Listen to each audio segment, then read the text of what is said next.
За өнөөдөр би та нартаа бас гахалтай ичээдийн нууцыг хуваалцаад бэлэн болсон байна. Өглөө хэрхэн яаж ухацснаас шалтгаалаад таны амьдралын чанар шууд утгаараа холбоотой байдаг гэдгийг та мэдэх үү?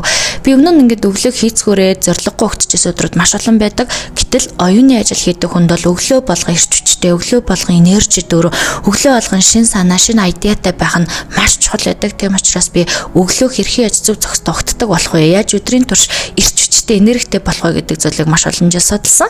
Мэдээж бясалгал бол гайхамшигтай. Өглөөг бясалгалаар ухтана гэдэг бол маш гайхалтай байдаг боловч зарим өдрүүдэд зарим өглөө бясалгал их завгүй, амжихгүй байх тохиолдлууд гардаг. Тэр өдрүүдэд бол залбирал буюу тарна гэдэг зүйл маш хүчтэй юм байна гэдгийг ойлгоод амьдралдаа цоош нэм чаленж буюу шин зүйлийг нэвтрүүлж исэн. Тэр нь өглөө бүр залбирал хийх, өглөө бүр нэг тарин унших. Тэр дадлыг би өөртөө 21 өдөр суулгаад түүнээс хойш миний амьдрал маш гайхалтайгаар өөрчлөгдөж исэн. Өдөр болгон шин санаатай, өдөр бүр шин мэдлэгтэй, өдөр бүр маш юм дүүрэн активитет ингээд энерги дүүрэн байдаг байсан.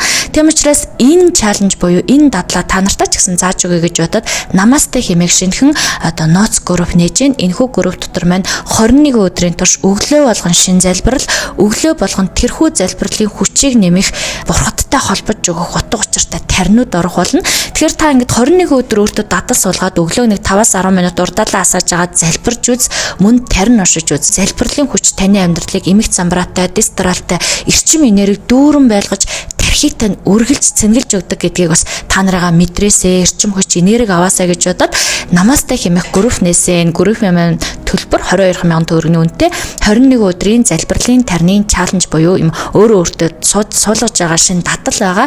Маш гахалтай үр дүн гэдэгт би итгэлтэй байна. За ингээд 21 өдөр хэдүүлээ хамтдаа залбираад, хамтдаа тарин уншаад, хамтдаа амьдралдаа цоошин сүнслэг чадвар, далд хомсрыг хүчийг дуудаж үзье. Тэгээд үр дүнгээ ярилцъя, үр дүнгээ хуваалцъя. Таны амьдрал гахалтайгаар өөрчлөгдөнө гэдэгт би итгэлтэй байна.